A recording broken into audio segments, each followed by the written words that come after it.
This is your Marijuana Cultivation Cannabis Podcast. We are so glad you are here. We have a jam-packed episode for you today. You will not want to miss this one. Grab your notebook and let's get growing.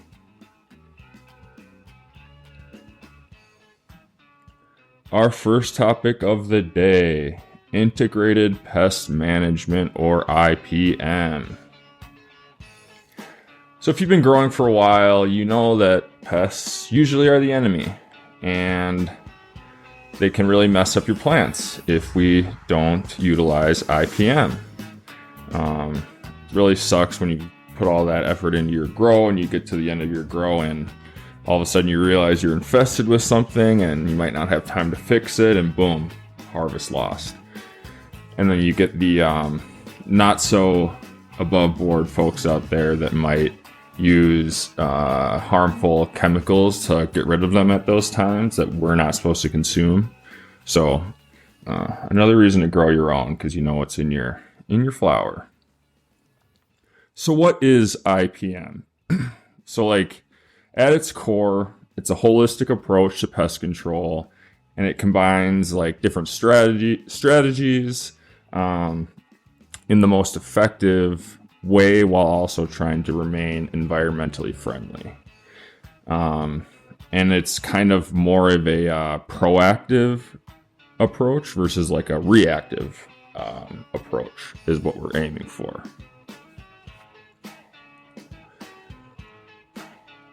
So our goal is to create an environment where pests find it difficult, if not impossible, to take hold, right? So we're going to start with the basics. Cleanliness is next to godliness, my friends. Keep your grow room spotless, and don't let dead plant material or standing water linger around. These are breeding grounds for pests.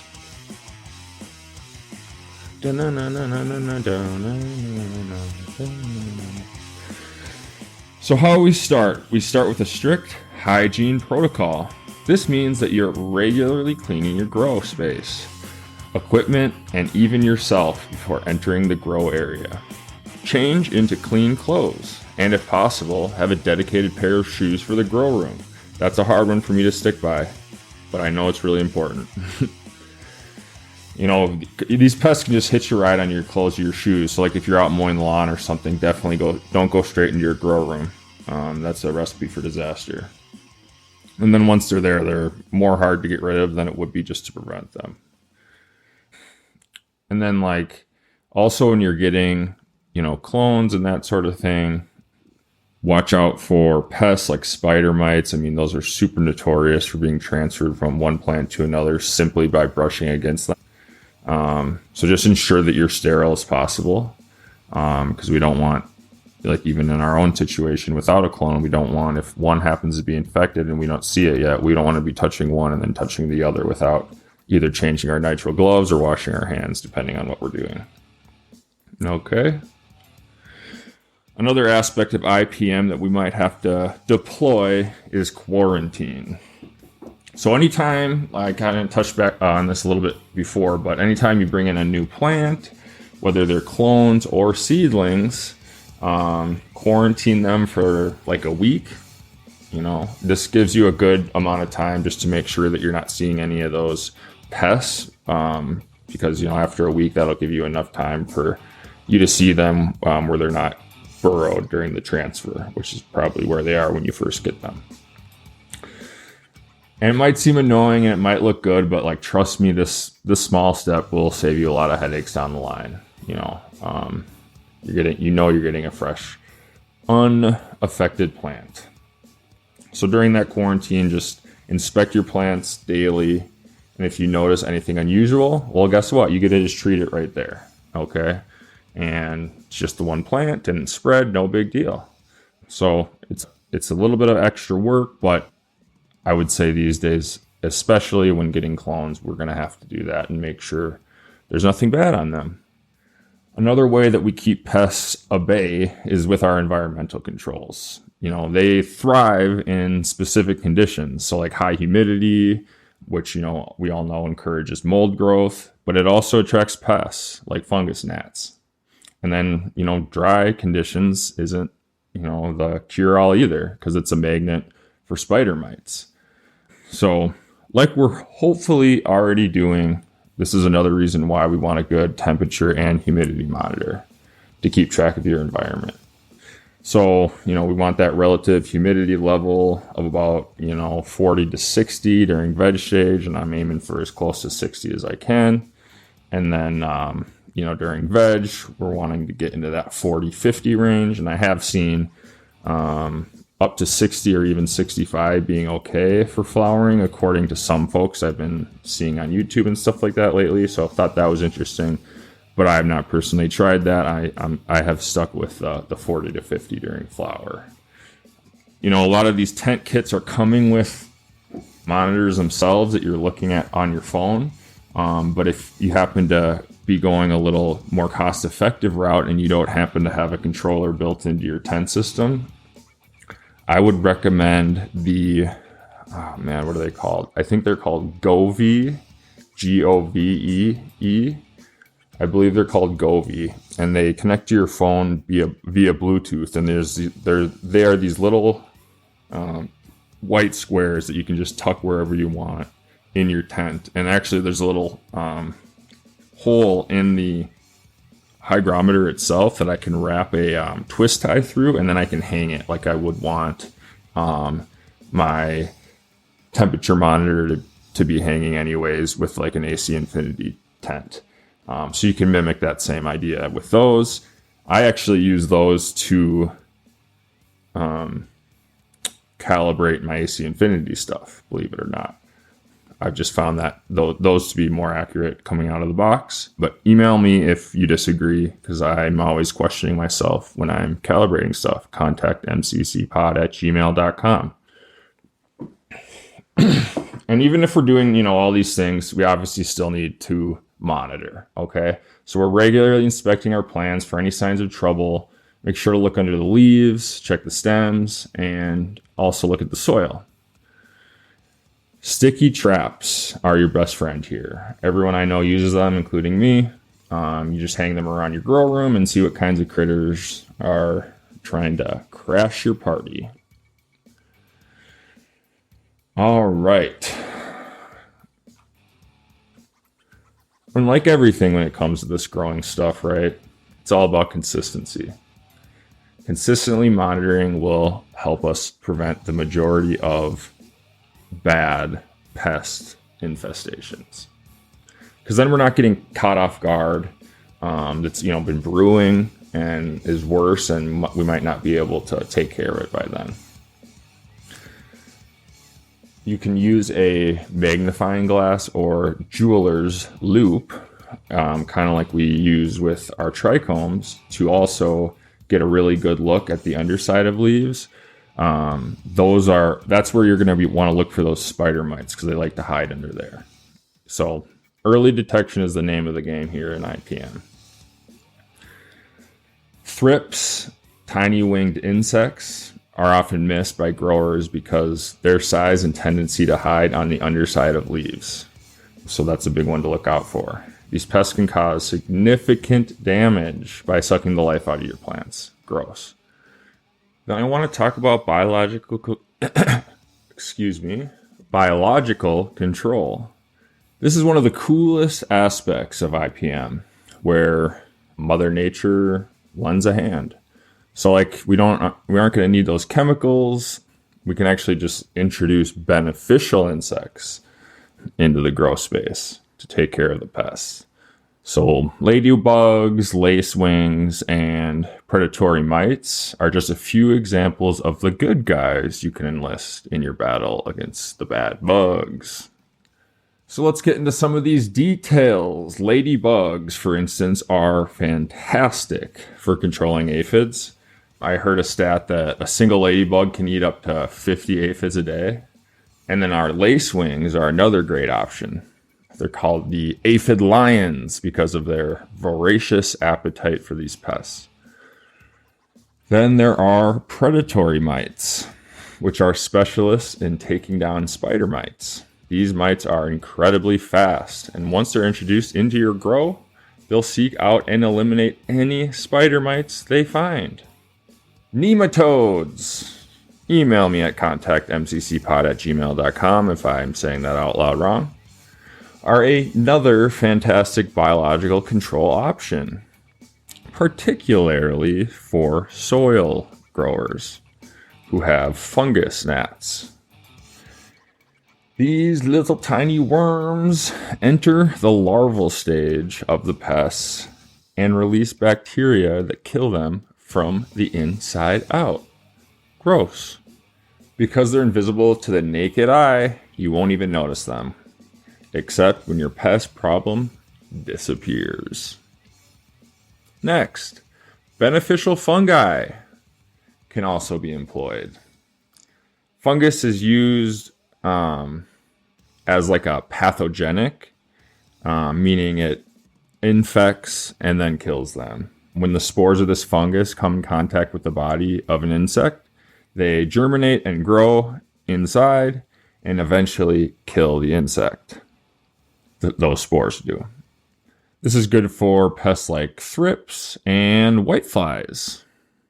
And, we all want to be organic. We all want to save the earth. We all want our weed to taste good, so we don't want anything artificial going in there. But what if you've done all that and the pests still manage to sneak by? Well, that's where chemical control comes into play. But with a big ol' asterisk. Chemical control should always be your last resort. And if you do have to go down that road, make sure you are using products that are safe for plants and won't leave harmful residues. There are some great organic pesticides out there that do the job without nuking your grow. And again, we're generally consuming this stuff unless you're growing for hemp rope. So we don't want chemicals and stuff that we consume, right? So it's important to choose one that targets your specific problem. But there are all-round IPM solutions as well on the market, like neem oil, which will help with aphids, whiteflies, and spider mites.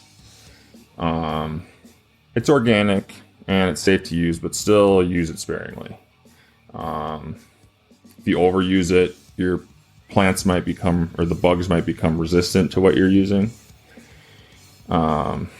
Basically becoming like immune, and you can't get rid of them. Another option is insecticidal soaps, which are effective against those soft-bodied insects like aphids and mites.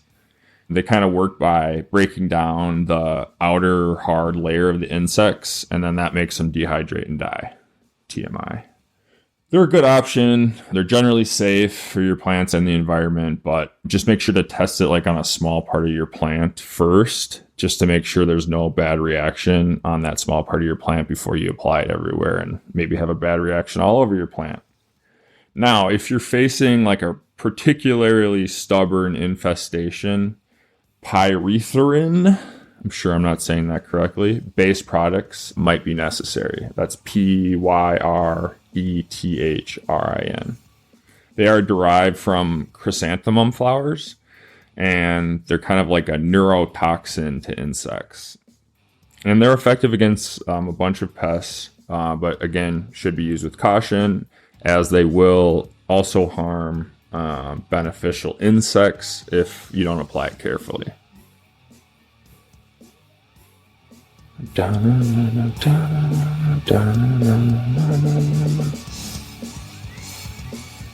So, know your enemy.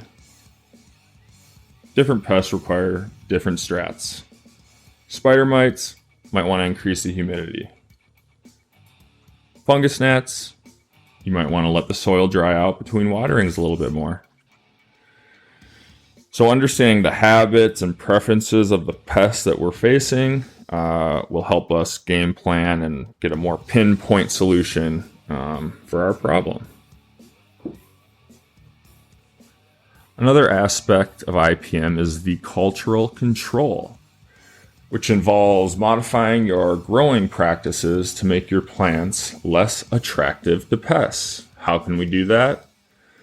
Well, overcrowded plants are more likely to suffer from pest infestations because they create a humid, stagnant environment where pests can thrive, right? So if you properly space those plants out, just doing that alone is a huge part of IPM. Another cool thing that we can do is called companion planting. It involves planting certain species alongside your cannabis plants that repel pests or attract beneficial insects. Marigolds are known to repel nematodes, and plants like dill and fennel can attract predatory insects that will help keep pests in check. And along those same lines, we can use cover crops like clover or alfalfa, which will improve your soil health, and it will prevent erosion and, while we're here, attract beneficial insects. And they can also act as like a living mulch, which will suppress weeds, and those weeds can sometimes like compete for energy with your plants, so good thing to get those out of there.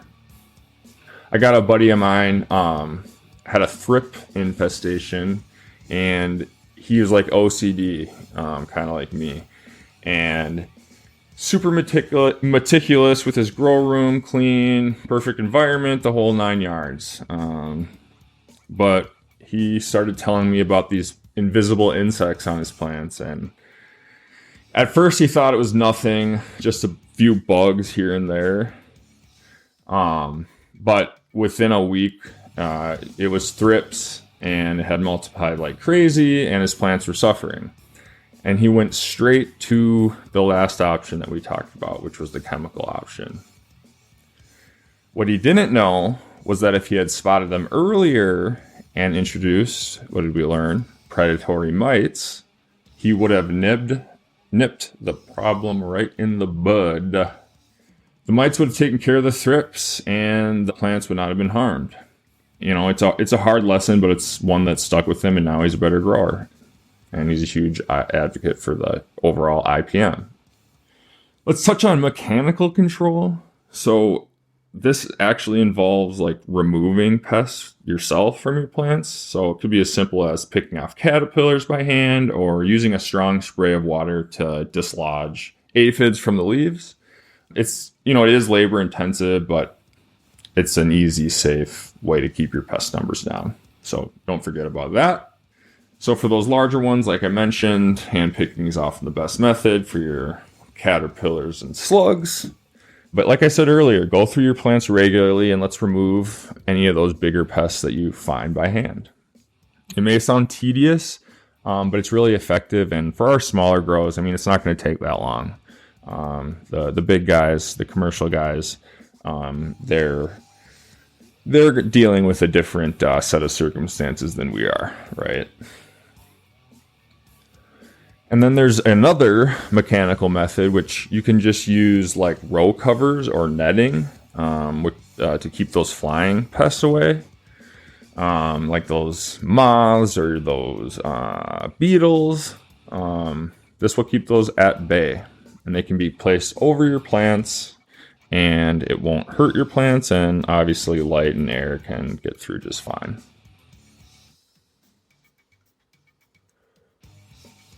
All right, enough of the boring stuff. I went boring first because it's like, if I'm listening to a podcast about IPM, I'm pissed, right? So let's get that out of the way. On to trimming. Dry trimming and wet trimming will be our final two topics. And I think it's fun to talk about it because I'm looking for ways to make it easier. Because I, like everyone I've ever talked to in the history of the world, hate trimming. Hate it. So let's talk about it. So I'm going to start with dry trimming simply because it seems like that's the latest school of thought, and most folks are dry trimming. And just to put it out there right now, I do both, and I have done just fine with both. I also am am in a climate that is very friendly to my dry cure process. So it's hard for me or anyone in my area to mess it up. So that being said, I just wanted to let everyone know before I talk all these amazing things about dry trimming that I also wet trim. But I'll talk about that later in the wet trim section. So I think a long time ago, maybe less now, there was a lot of debate about which was best. So we're just going to talk about the pros and cons of both, and you can choose for yourself, right? Dry trimming is the process of trimming your cannabis buds back after they've dried. The idea is to let your plants hang and dry with the leaves still on. Then trim off those leaves after your dry period. The main advantage of dry trimming is that it can help preserve the terpenes and flavors in your buds, resulting in a smoother, more aromatic smoke that we're looking for. So let's break this down. First, after you harvested your plants, you'll want to hang them upside down in a cool, dark, and well-ventilated space. This drying process typically takes, 7 to 14 days, depending on the conditions in your drying room. The goal is to let the buds dry slowly and evenly. Latest school of thought is, 50 to 60% RH for that period and a temp of about 60 to 70. And the age-old school of thought was 60-60 for both. So do with that information as you will. If we dry too fast, they're going to be more harsh to smoke and brittle. And you also might get this dreaded hay smell to your flower. Okay, so that's why we do these things to dry slowly versus like, hey, let's just crank up the heat and pump a bunch of air through it and dry it out right away and smoke it, which we'd all love to do, but the slow dry is the way to do it. Make sure you have good air circulation in your drying area, because without that, that can also, cause that hay smell. But don't blow any fans directly like into your buds. Blow them like to the wall away from the buds, just to make sure that the water is moving. Or not water, the air is moving in kind of a random direction. And then this isn't like mandatory or anything, but where I dry, I also put in an air filter. It just seems like a smart thing to do, but maybe it's totally pointless. Not only is it going to make my house smell a little bit better than the really bad that it smells during the drying stage, which is like the worst. Maybe that and the trimming makes it smell the most. But more importantly, I think that by cleaning the air through an air purifier, we might prevent mold and mildew before it even has a chance to happen, because it's getting caught in that, carbon filter. But email me at contactmccpod@gmail.com if that doesn't make sense to someone that knows more about science than me. So once we have our plants hanging, we're going to obviously want to continue to monitor that not really frequently, but frequently. One way people use to know if they're ready for trimming is like when the small stems snap back instead of bending. That's one way to check. If you're unsure, take a bud and give it a test snap. If it's still bendy, give it more time.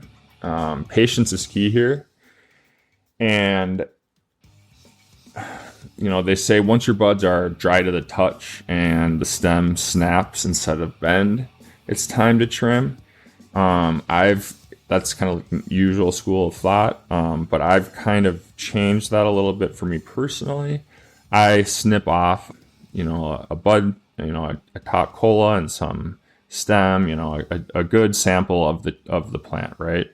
And I put it in a glass jar with a hygrometer, and I shut it and I leave it for an hour. And if my RH with that tester is where I want it to be before moving. When I move into the curing stage, I will do so. School of thought is 60 to 65 is good for when you're going to be curing in jars. And then you know that that RH is good for you to go to your jars to start the curing process. And with the grow of bags, there's a school of thought of 55 to 60. I'm really aiming for 60 right on the nuts. I've tried it around, closer to 57, 56, like some people say is okay with the grow bags, and they just remain brittle for the remainder of their life. And you can add Boveda packs and stuff like that to counteract that, but who wants to do that, right?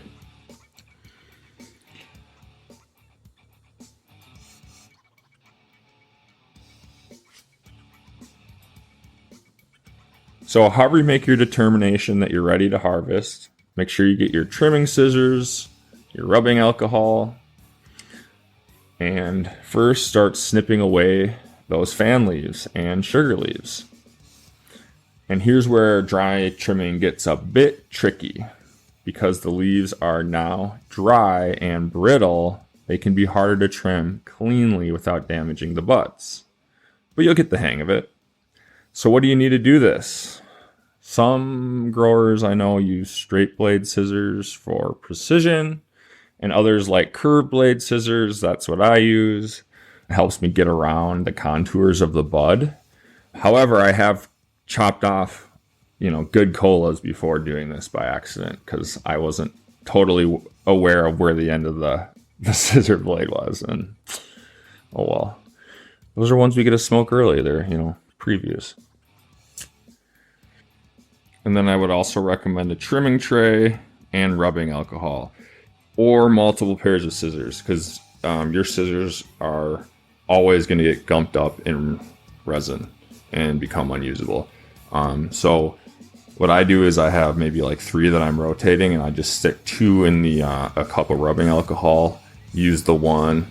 When that one gets gunked up, I put that one with the others in the rubbing alcohol and take one of the ones that have been soaking out, wipe it off thoroughly with a shop towel, and away I go. So I'm not, trying to clean those without rubbing alcohol. I've done it before with just like household soap or anything you can find around the house. Doesn't do it.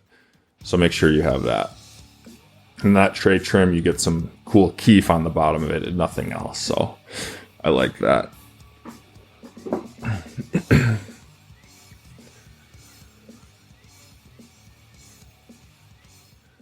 So the benefits, we've touched on it a little bit, but it allows the buds to retain more of their natural shape and density.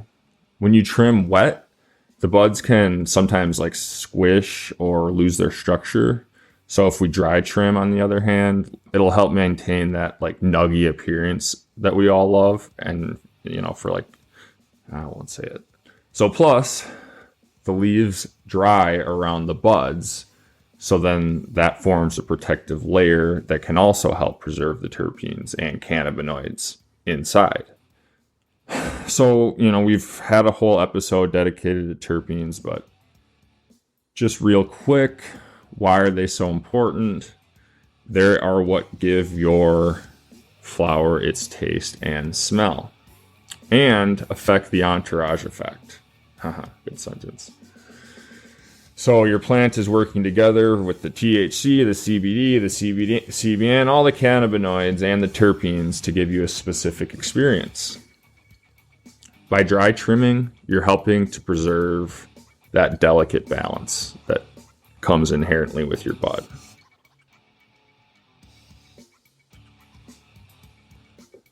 And of course, what's best can never be easy.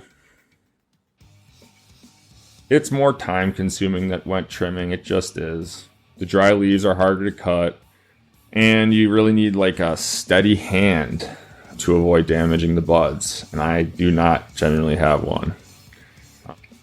But, a lot of, like I said, I think there isn't a lot of debate anymore. I think the latest school of thought is dry trimming is the way to go for the reasons we've mentioned previously, to preserve all the good stuff that we want to preserve. So they find it worth it to go through this process. Another thing to keep in mind, if you have a large harvest, when you've got pounds and pounds of bud to trim, that can take days or even weeks. So know what you're getting into if you're scaling up to that level. Oh, and wear gloves. Find a good nitrile glove that is strong enough to withstand the stickiness. That resin is insane, and it's a lot easier to take off those gloves than try and get it off in the sink. And if you do get it on your hands again, rubbing alcohol is your friend. I actually use nitrile gloves that go up on my wrist because I'm one of those people that gets a little bit of a reaction if I if my skin touches the plant when it's very mature. So I do an extra long nitrile glove, and I think it's like 5 mil. Not 100% sure on that. And if you're curious the exact ones that I use, feel free to reach out to me at contactmccpod@gmail.com, and I will find my box wherever it might be and snap a picture of it, and you can buy the exact same ones. All right. One thing you'll want to be prepared for is your lighting situation. You'll quickly find out if you don't have adequate light because you won't be able to see S word. We need good lighting because the spots that we're having to cut into is just crazy. And maybe it's because I'm older now, but I think even when I was young, I would have a hard time trimming without really bright lights. But make sure the lights aren't too harsh because they will affect your buds. So find a sweet spot. So once you finish trimming, it's time to move on to the curing process, which is obviously just as important as drying and trimming. Proper curing is going to allow the remaining moisture in the buds to evenly distribute, which enhances the flavor and smoothness of the smoke. For dry trim buds, the curing process usually takes about 2 to 4 weeks. And I know we've talked about this at length in another episode. I know I mentioned that I will not smoke any of my stuff without at least a 3-week cure. And then others will cure for several months, like we said earlier. So yeah, I won't go into any more detail on that since we've talked about it in length in recent previous episodes, but we'll circle back around to it again at some point. So for those of you who want to take your dry trimming to the next level, consider experimenting with dry trimming in stages. Some growers start with a rough trim immediately after drying, removing only the largest leaves, and then do a more detailed trim after curing. This method allows for even greater preservations of terpenes and cannabinoids, as the buds are handled less during the critical period.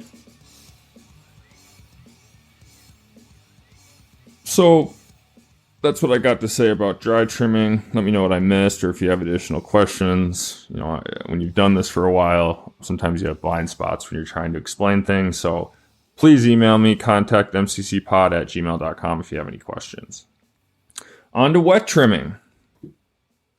So after we talked all those good things about dry trimming, why would anyone want to do wet trimming? Well, it's faster. When you wet trim, you don't have to wait days for the drying process to begin and finish. You can get right to work, which can be a huge time saver, especially if you got a big harvest on your hands. Fresh leaves are easier to cut, and you can get a much cleaner trim because the leaves haven't been sucked up into the plant yet and around the buds. Okay, so right after you chop down your plants, grab those trimming scissors and your rubbing alcohol and all that, and start cutting away the fan leaves and sugar leaves. Because the leaves are still full of moisture, they're easier to handle and cut, and you'll be able to get in those little crevices and closer to that stem. And I think I mentioned earlier is using those curved scissors. In trying to do that, I have a couple of times accidentally chopped off a very nice top bud, which was very sad. So you should be able to get a nice clean trim without much effort. And once you've done that, getting rid of all that excess foliage, you can hang your buds to dry or place them on drying racks. Now we must mention some differences about our drying process if we're going to wet trim. So one of the main advantages of wet trimming is it can help speed up the drying process, but that also can be one of its main disadvantages, because if you're not in a situation perfectly control your environment, a dry trim may be more beneficial because you have that, kind of oasis of plant material, keeping your RH where you want it if you're in a dry area, etc. In humid areas, this is the way to go. But be careful still not to dry them too quickly, because you're going to still end up with those harsh, brittle buds that smell like hay. Okay? We also need to watch out for mold and mildew, And wet trimming helps with that.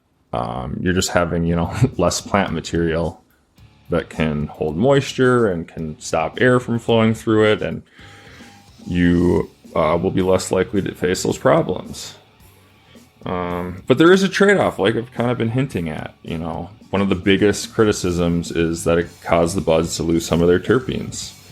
And that's where the jam is, you know what I mean? So, some growers find that their wet trim buds don't have the same depth of flavor as their dry trimmed counterparts that they grow as well, doing ABs. All right. We also want to look out for terpene loss in wet trimming. The exposed trichomes are more vulnerable to handling and environmental factors like light and heat because you've cut off all that extra foliage. Okay. So it can lead to a decrease in terpene content, which in turn affects the overall flavor and aroma of the final product. If you're growing for personal use and want the most flavorful buds possible, this is something to consider. For those of you dealing with larger harvests, you may consider using automated trimming machines, which can handle large quantities of buds all at once, significantly reducing your time in trim jail. But they are not going to produce the same level of detail as hand trimming. They're pretty good, but not perfect.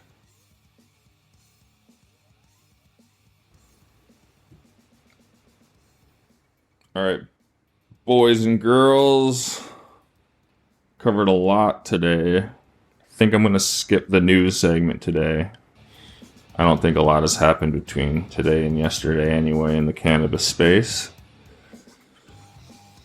As always, if you have questions or want to share your own tips or suggestions for the podcast, please email me. Contact mccpod@gmail.com. And remember, every grower is different. There's no one-size-fits-all approach to growing cannabis. Whether you do that dry trimming, wet trimming, combination of both. I hope you found this episode helpful. And maybe you want to try something new. And let me know how it goes if you do.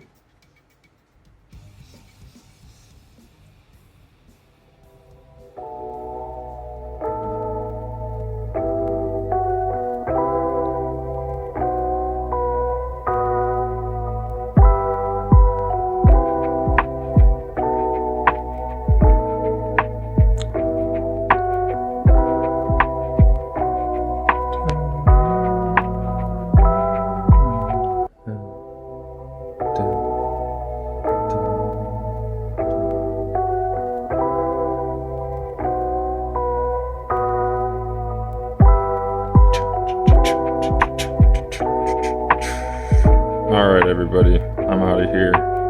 James A. Garfield Studios, shout out.